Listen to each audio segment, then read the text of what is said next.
Hello friends, you're the Lonesome Gamer, and this is my last day of Hornet Leader Carrier Air Operations. It's day 7 of my medium campaign, Taiwan Defense 2008, and I'm doing really well. We now have, let's see, this is 10, 15, 20, 23 victory points, and to do a great result we need 28 victory points. So there are 5 points missing, and there is now here the carrier fleet, and that gives me exactly 5 victory points. So yeah, I think I will do the attack here.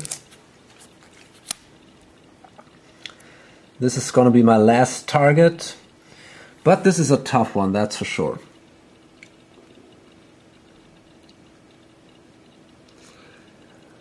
All my pilots are fit, so I don't have to be afraid here. I can choose my best pilots here. The only problem I have only 7 special option points remaining, and I have to use the refuel option, so that means I can only take 7 pilots instead of the possible 8 with me on this mission.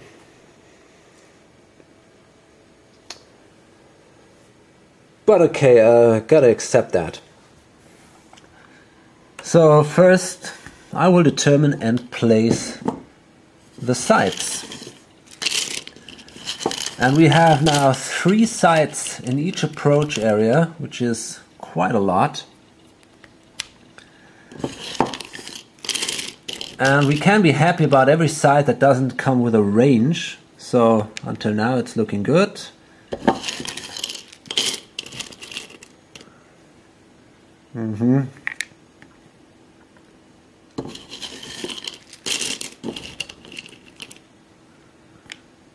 Okay, that's a bad one here. SA-11, it's a dangerous one. Oh, I forgot it's 3 in each approach area. So we have another one here now. Ah, that's also a bad one, the SA-10. Okay, that's not so bad.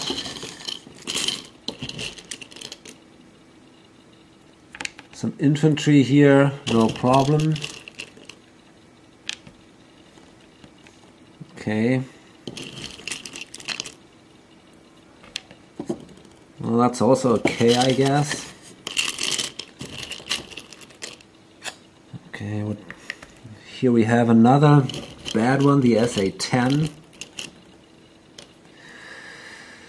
Oh man, and another one, SA-11. This is not gonna be easy. Damn it. Okay. And then 3 sites in the center. That's this one here.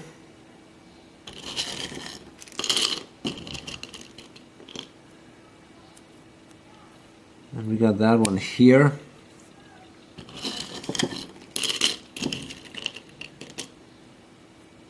And finally this one here. Whew, well, that's tough. Okay.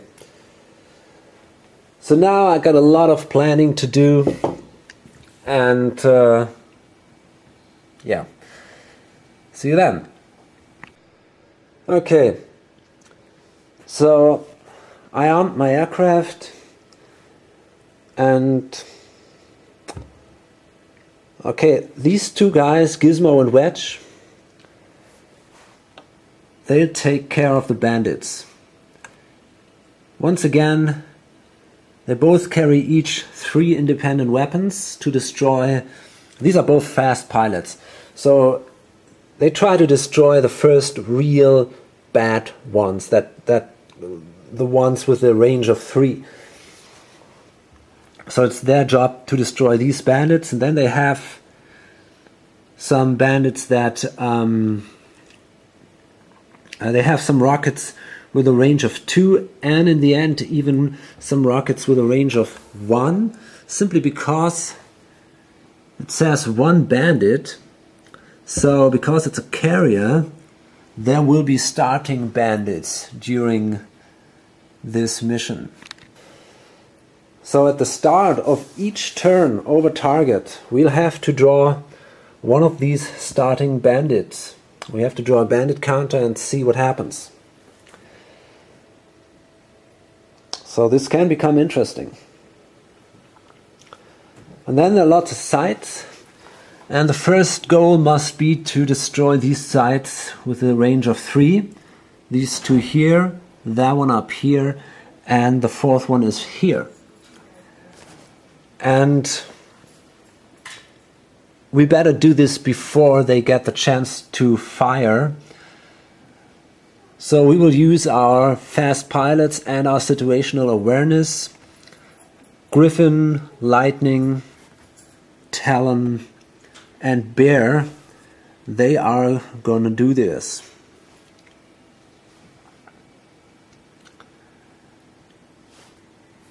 After that, we simply go on and try to destroy the other site that might affect us.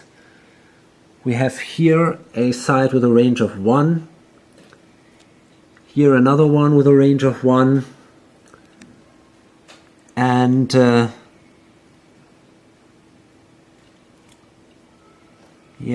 then in addition we have these 3 sites in the center.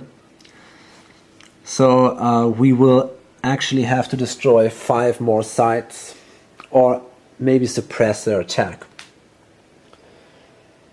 For the sites in the center, I have these MK20 with me. These are soft sites, and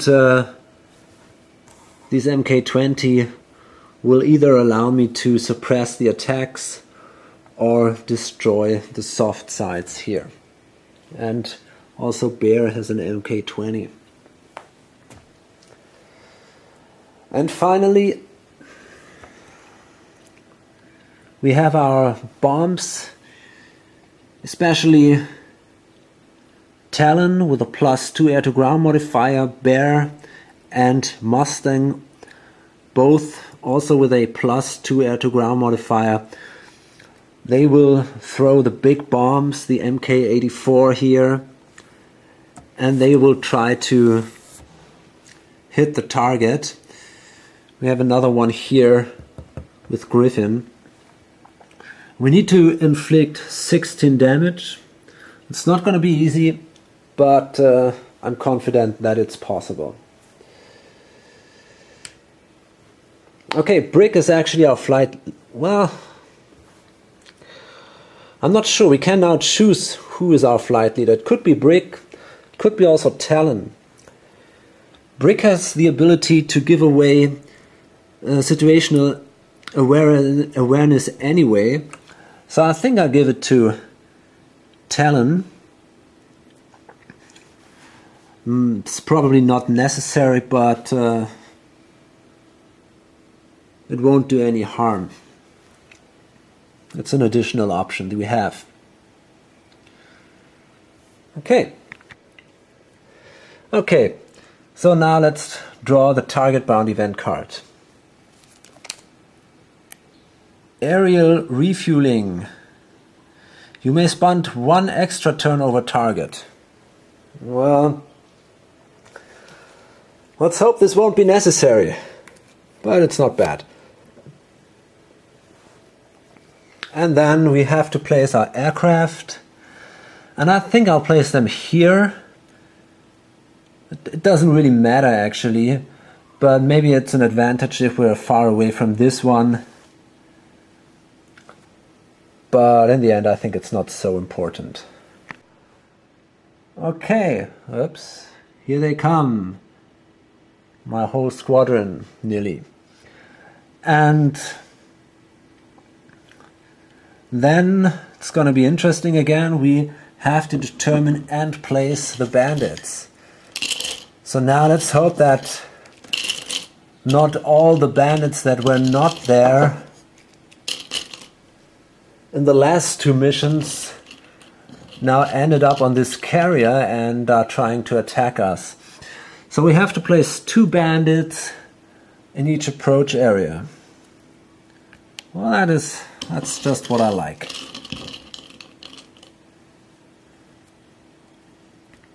Awesome. And here we have one, but this is not so bad. Great. I think I'm already happy. Yeah, this is looking good.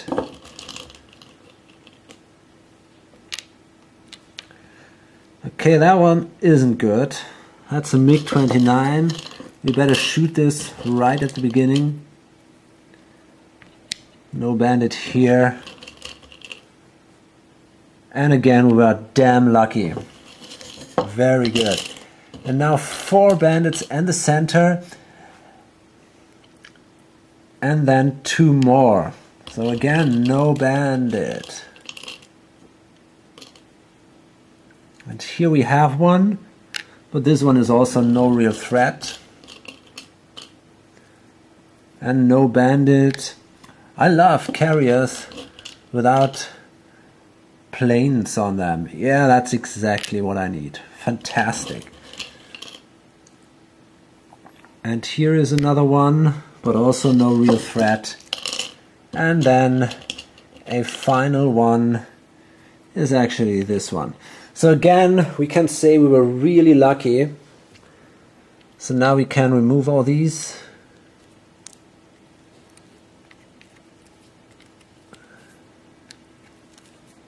Okay, here we go. It's actually an interesting question. If all these no bandits tokens stay out of the cup until the end of the mission, because it's now possible that we have to draw now new bandits. So I'm not sure, maybe it's written somewhere. Okay, it's clearly written, remove it and return it to the cup. So that's another advantage for us. And then we can remove 1 bandit, and this will be actually this one. So it's looking good, no doubt here. It's looking definitely good. So let's see now. We now draw an over-target event card. That's a short-range threat. That's not good. What? Move all sides to the center area. That's a weird thing. No, I definitely don't want this to happen. That is really nasty. So let's hope we can ignore this. I will use Brick's ability, and now I better roll a 4, otherwise I'm really in trouble. Yes! Well, that was a damn important roll. I don't want all these, I don't know, 20 sites in the center area. I mean, I could destroy maybe a big part of them with radar, with these anti-radar guns, but then at some point I had to be over this thing. And then I'm really in trouble, actually. There would be at least, I don't know, 8 or so left. So that was really an important role now. Okay, I can now ignore this, and then we start with the first turn. And right at the beginning we have to draw a new bandit token. And it's again no bandit. Great. So let's see now. We have to destroy a few.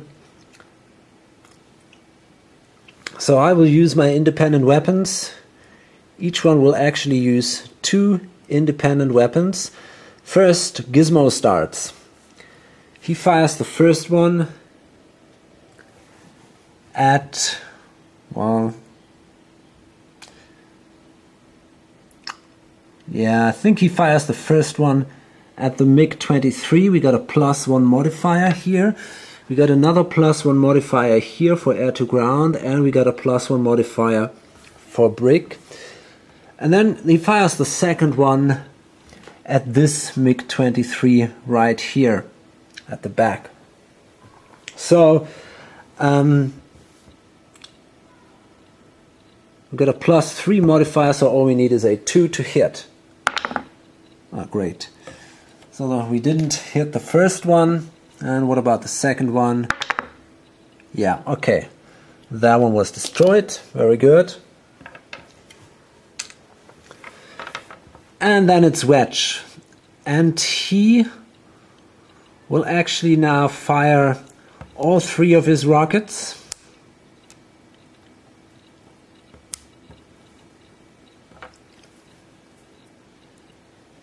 And well, first you shoot the MiG-23, and with the other ones he will destroy the MiG-21.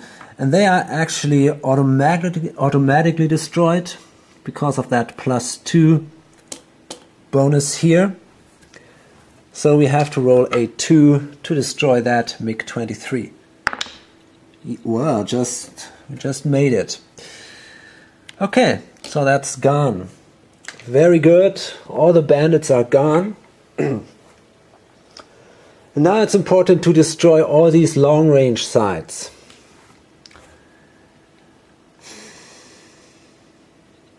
Okay. So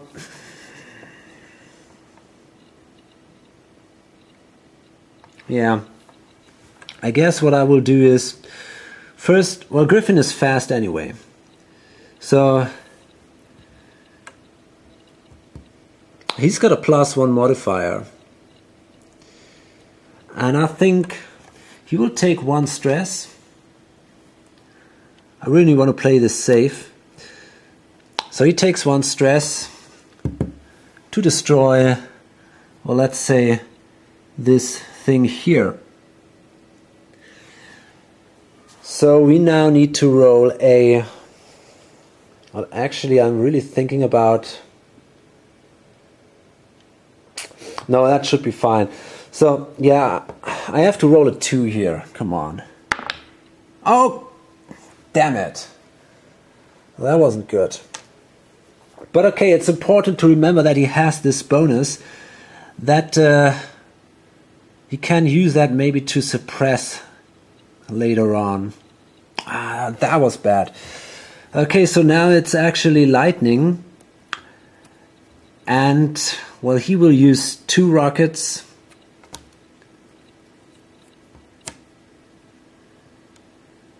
And he takes another stress. And he also has to use his situational awareness. And then he uses 2 rockets to destroy this SA-11 here. And he's got a +0 modifier, so he would need a 4. So in the end he needs a 3, but he can roll twice here. Yes, okay, fine. So this one is destroyed now. And then it's Talon. And he also uses his situational awareness. And then takes 1 stress. Because these sites are really dangerous.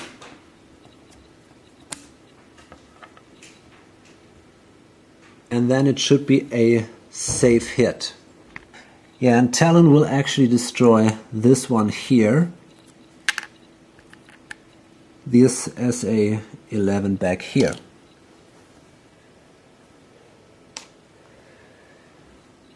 And then it's finally Bear. and he takes one situational advantage from brick.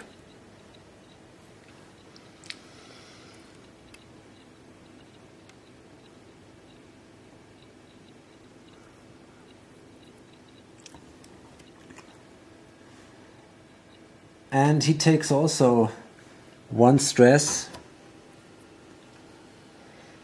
And then he can now simply destroy, well, I'd say this one. Okay. Problem is now Griffin missed his target, and that one is still operationable, and it can attack now.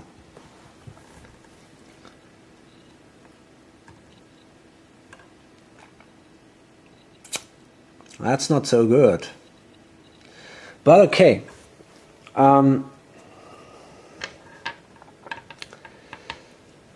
So yeah, we have to live with that. I will try to suppress the attack with another AGM 88, and I need a 2 because he has still his +1 bonus. So I need a 2 to suppress the attack. Yeah, this time I made it. But sadly, the side is still intact. Okay.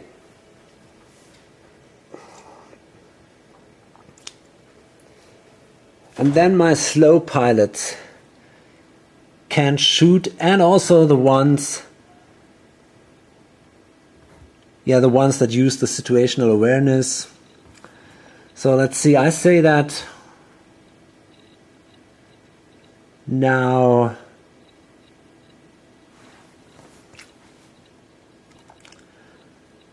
lightning will do a shot.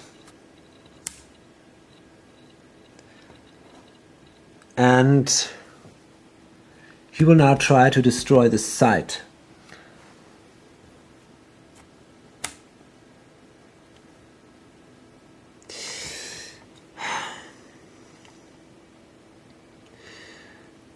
Well, actually, I'm not sure if he will, if this is the right one.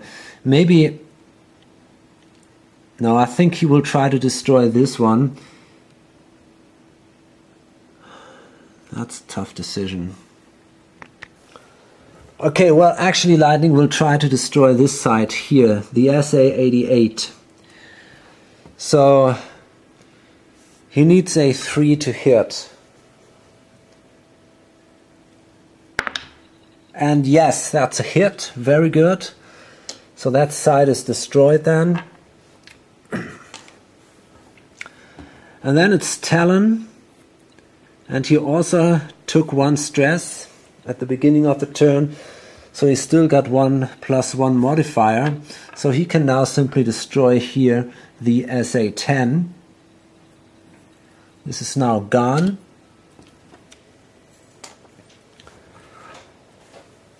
And that's the end of the turn. Not really, we can now move. So now all the pilots will actually move in here.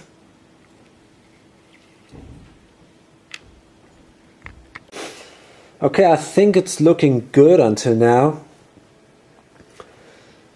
So now we move the turn marker, and we have to do another bandit. Let's see what we got. No bandit here. Okay. So let's see what sites are dangerous for us. There is this, well, these 3 sites here in the middle, of course, and that one back there.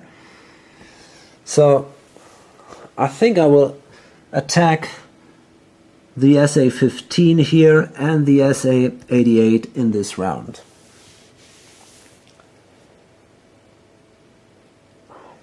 Well, I guess one of them. I guess simply that Griffin will attack. That's not so easy. Damn, this is a -1 modifier. But okay, as a matter of fact, he can take a lot of damage. So, a lot of stress. He's pretty good. I mean, not a lot of, but he still has just 1 stress and he can take up to 4 stress. So I think I will take another stress, and then I got a +1 modifier, so I need a 3 to destroy this SA-15. And yes, I have that. So this side is also destroyed now.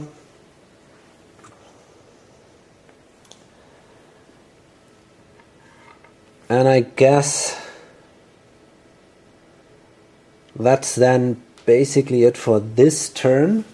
So we can now move on here in the west approach area.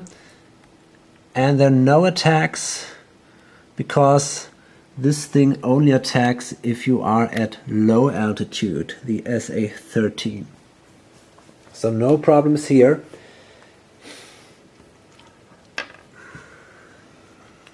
Okay.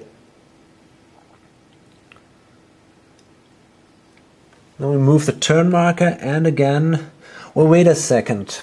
I will do this in a different way. I will Gizmo and Wedge. They will stay here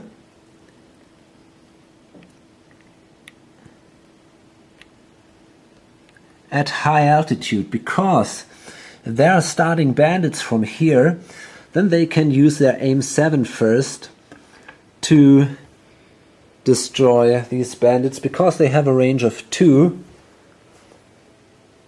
Otherwise they would be worthless. And also the independent weapon here.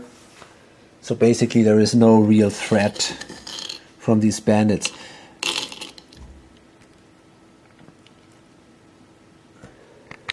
Okay, so let's see, we now draw a new one. And this time it's a SU-27. That's a pretty dangerous one. So we have to destroy that. Well, that shouldn't be a big problem actually. We simply use 2 of our aim 7. It's a fast pilot, so he can shoot first. And we got a +1 modifier here because of bricks. And another +1 modifier here for air-to-air combat. So we need a 4. We need a 4 to hit. Yes, we did. Very good. So that thing is destroyed.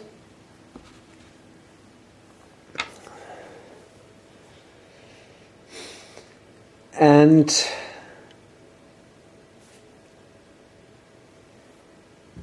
then it's actually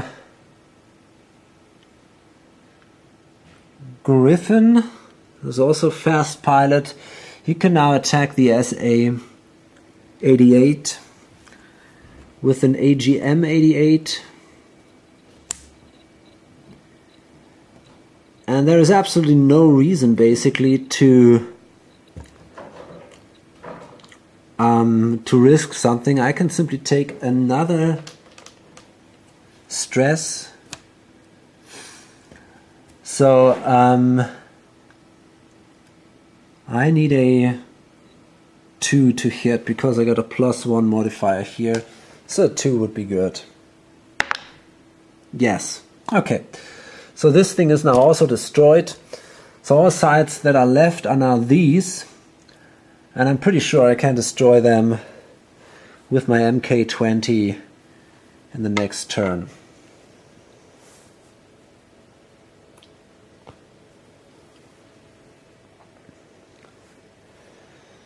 Okay, and then I'm allowed to move again. So now we'll enter this area here, the center area.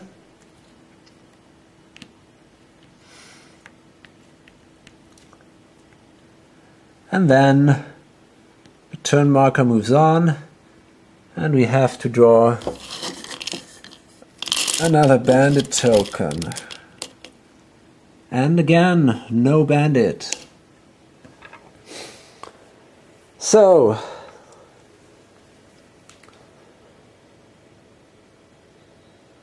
okay.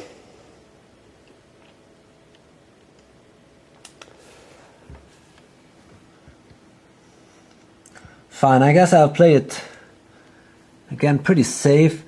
Well, first, I think I'll attack. The fast pilots will attack. So first Griffin will attack the SA 8A. It's a soft target with an MK20. And this has a bonus on soft targets +5. He's got a +1 bonus. So we have a +6 bonus, and this thing gives us a +1 bonus, so it's automatically destroyed. Fine. And then I will use the situational awareness of Brick.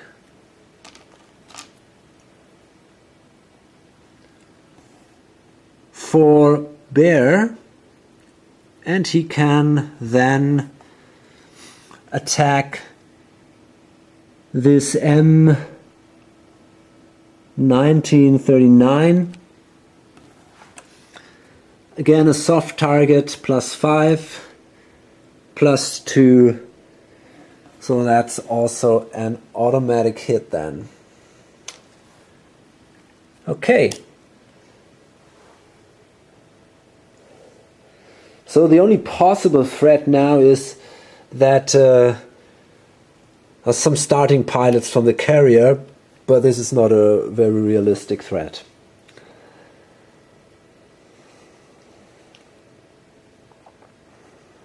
Okay, so now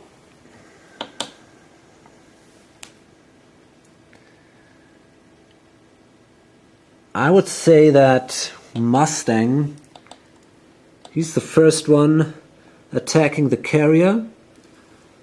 So he also take an extra stress point.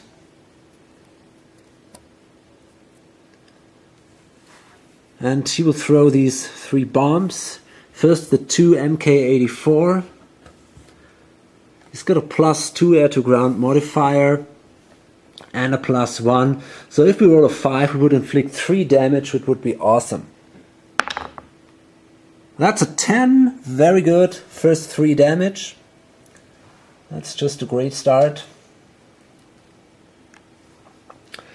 Remember, we got to inflict 16 damage. The second one, yes, exactly, that's absolutely what I planned. So we already did 6 damage with the first 2 bombs. And now this one is a little harder, but a 10 would be just enough. Nope, this time it's a 2, and luckily we took 1 stress, so we just made this 5, so this gives an additional damage. Okay, so I guess that was a real good start.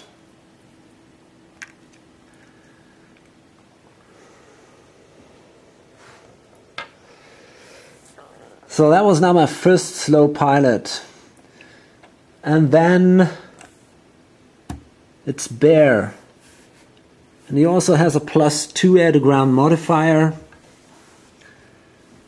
And he will also take an extra stress.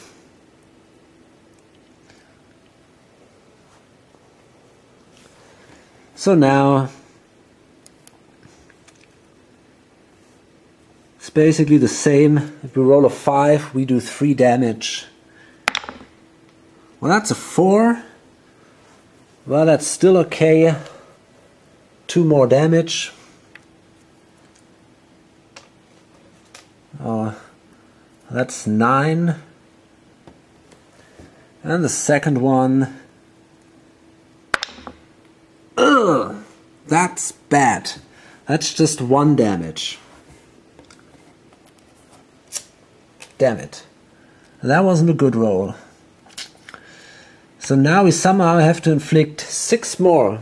Let's hope this is possible. I mean, we still have a lot of bombs, so that shouldn't be a real problem. Now it's actually Talon. And, well, he also takes an extra stress now. And he also has 2 MK84.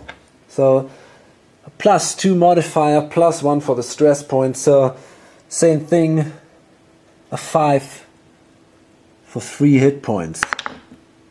Yep, that's very good. So we're now at 13. If we roll another 5, game over. Yes, we did it. Just amazing. We destroyed this target with 7 airplane. We were really successful here. And this thing gives me 5 victory points. And you know what that means. But before we celebrate, we have to fly home and draw a homebound event card. Oh, that's not good. AAA. Roll 1 attack against a random aircraft. Roll 1 less attack for each air-to-ground counter expanded. So luckily we have more than enough. Oh, wait a minute, we only have to discard 1. Okay. That's not a problem at all here. Okay, and then we'll do again the paperwork. So this is target number 35. And we'll find that here. So this gives us basically 1 stress. Problem is, it inflicts 2 additional stress. So my pilots will be quite stressed after this mission. Okay. So finally now Brick is promoted and he's now ace. That's great. And then also, let me see, Wedge is actually also promoted. And he is now a skilled pilot. Very good. So basically all my pilots are okay. I thought it would be worse. The only one is Griffin. Griffin is shaken with a stress of 6. All the others are okay. So I think it's fine. I have 28 victory points. And, well, I did it. I did a great result. And I'm pretty proud of this. Because the last missions were actually not that easy. I had to fly them with less pilots. Because of all these fleets here and the weight point penalties. So it wasn't that easy. Okay. So let's talk a little bit about this game. In general, you know that I love these games of the earlier series. I said basically everything about that in Phantom Leader. I just love this concept. It's really great and it's a lot of fun. It's great tactical planning. It's a very tense game. Just fantastic. No doubt. It's obvious that people compare the games of the Air Leader series. I think it's very hard to compare Hornet Leader and Phantom Leader to Thunderbolt Apache Leader. I think these are 2 different game concepts. In Hornet Leader or Phantom Leader, you have much more planning ahead. The main part is to arm your aircraft, and then the missions itself on the tactical display, they go actually quite fast. In Phantom Leader, it's more, and in Thunderbolt Apache Leader, it's more, well, kind of adapting to the situation on the battlefield. It's not so static. The sites can go into cover or move out of cover, and you have there might be new sites showing up during the mission, and helicopters can show up, and so it's a little more dynamic, and you have to react more to what happens on the battlefield, and you also stay longer on the tactical display than you do here, where you only to stay 3 or 4 round turns. So that's the big difference. So I think it's hard to compare these two concepts. And if people ask me what should I buy, Thunderbolt Apache Leader or Phantom Leader, then I say just buy them both. They're both great, and there is, as I said, they're not so similar. But there is it's definitely an interesting question to compare Hornet Leader and Phantom Leader, because these are very similar games. One difference that seems to be obvious is the bigger tactical display here.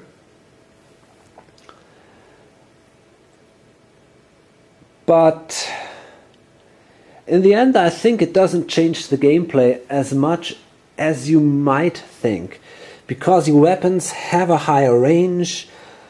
Also, some of the bandits have a higher range.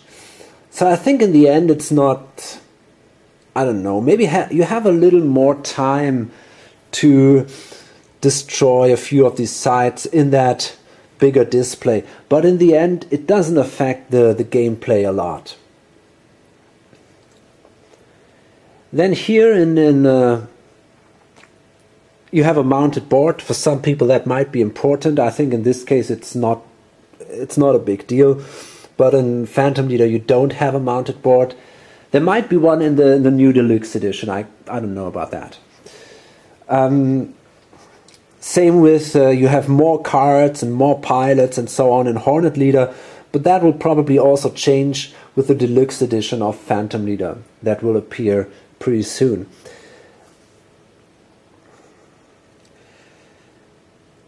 You got these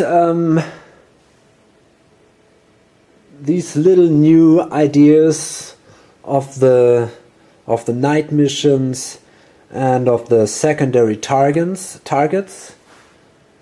which come with Hornet Leader, and that is yeah, it's kind of nice.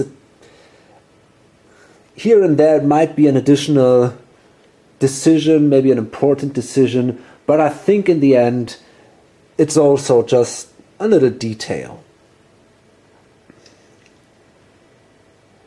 More interesting is, in my opinion, a change here.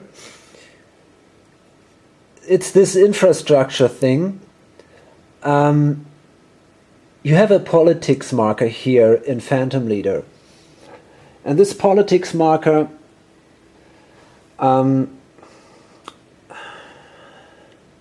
has an influence on what targets you are allowed to attack. So if the politics marker goes too far to the right, you cannot attack the high value targets anymore. So, for example, it's an interesting thing if you use, for example, napalm. then this is not good for politics, and people don't like it. The support is not exactly so high if you use some terrible weaponry, so the politics marker goes up. So you can use this if you have an extremely important mission or so, but then you have to suffer the consequences. There are ways to, basically it's if you do some overkill, or if you do some if you draw the right event cards or so, there is also the possibility that the politics marker will go back to the left. So this is an interesting additional concept that you have to keep in mind while you play Phantom Leader. And that gives some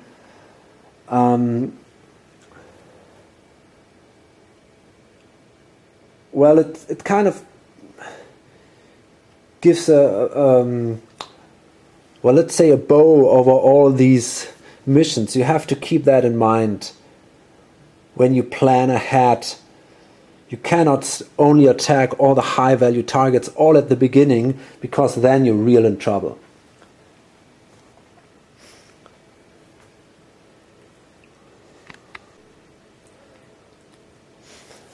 But in the end, this is also just a detail. I think there are actually 3 very important things that make Hornet Leader, in my opinion, too easy, and yeah, that's the reason why I prefer Phantom Leader. First thing is that you have, well, basically every plane here has a higher carrying limit. So you can carry more weapons here than you can carry in Phantom Leader. The average number of weapon points you can carry in Phantom Leader is about 6. Here it's about 8. Some airplane in Phantom Leader can even carry only 4 weapons. So you really have to think about every single bomb and every single missile. For what do I want to use this thing? And yeah, you really must plan very well ahead. So I think that is a very important part. Another thing which is way more important here are the independent weapons. I think they are overpowered. I mean, I understand that in a game of modern warfare, this concept has to be somehow implemented in your game. That's obvious. But if you can destroy basically all bandits just with one plane in the first turn, then I don't know if it makes a lot of sense anymore. I mean, I can give him 6 of these AIM 120 and an AIM, I don't know, an AIM 7. And if he has a +1 or +2 modifier, give him some additional stress. So then I have a good chance to destroy 7 bandits with the first shot. I don't know. I think that's too easy. You've seen that. I mean, I think there was never a threat because of the bandits. And if you play with the F-14 Tomcat, you can use this Phoenix missile attacks. And that means that you can even shoot these independent weapons before you are over the target. So in theory, it's possible to, let's say you have a bomber mission or this fighter sweep mission that I had before. It's possible to win the mission without ever entering this over target step. And I mean, you could say that's realistic, maybe. I don't know. I don't know. Maybe it is. But it's also a little boring. Let's face it. In Phantom Leader, you have more this dogfight atmosphere. If you enter there, it's a fact that in the first turn, one pilot can destroy exactly one bandit. So if you have, I don't know, 4 or 5 bandits in the area, you really have to find a solution. You really have to think this through. I mean, you have to suppress attacks from the bandits. You might use an ECM part or things like that. And I think that's much more interesting than just pushing a button and destroy everything which is on the display. But okay, I think that's definitely a problem. The next part is, in my opinion, I think one key element in Phantom Leader, and basically also in this game, is the idea that you have fast and that you have slow pilots. That's a very, very important thing here, because, well, it's obvious. You don't have normally that many fast pilots. In a squad, maybe 2, maybe 3 fast pilots. So if you fly a campaign, you really have to plan ahead. How many fast pilots do I need in this mission? If I take too many, I don't have any fast pilots for the next mission. But if I don't have enough, then the bandits can attack first, the sides can attack first, and there'll be a lot of problems. So this is really a key element, the planning. What will my fast pilots do? Which side is the most dangerous one? Whom will they attack? This is something that makes this game really interesting. And then here they come up, and I don't see I don't see really a thematic reason for that. They now come up with this element of situational awareness. And this simply destroys this whole fast and slow pilots concept.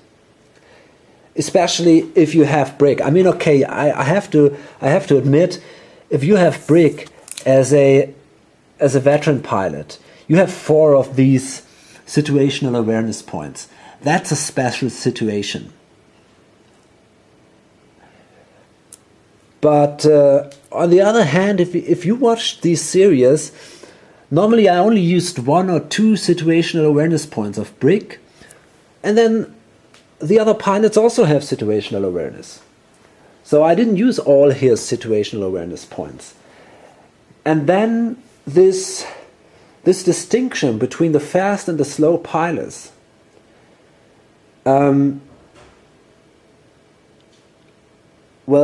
lost basically any importance for this game. I never had the feeling, damn, it's important, now I need a fast pilot. This is something I have in every single mission of Phantom Leader. Here, no. If I needed a fast pilot, okay, give away some situational awareness, now it's a fast pilot. Everything's fine. So, I don't know. I think that these 2 things, the independent weapons and the situational awareness, are something that makes this game definitely too easy. Okay, but there is actually a way to adjust the campaign difficulty. So there are some advantages and disadvantages, and you can select disadvantages 1, 2, or 3 to make this game more difficult. So in the next In the next playthrough I'll probably try a more difficult game, and well, maybe then everything is a little different. But I have my doubts. I mean, I was able to fly the missions up to 2 pilots less than possible, and still it was pretty. I was pretty safe. I never took. I think during the whole campaign, there was not one single shot fired at my pilots, except for event cards. Okay. But on the other side, this is a great game. We should not forget this. It's just fantastic. Only if I had to choose between Hornet Leader and Phantom Leader, I think I choose Phantom Leader. But now, actually, there was an expansion announced, and now the choice is much harder. And I would again say buy both of them, because now we'll see an expansion called the Cthulhu Conflict. And this sounds completely crazy, and I think many wargamers, they will hate this. If you have to fight these fantasy creatures, and now you finally get the atomic bomb. And I don't know what will happen there, but I've seen some pictures. I think it looks awesome, and I love the idea of doing this, of combining a serious war game with this fantasy theme. I think that's just a great idea. So, well, if you want to do this, you probably have to buy a Hornet Leader too. Okay, I'm pretty sure I will show a playthrough about this Cthulhu Conflict. And until then, hope to see you in one of my next videos. Bye.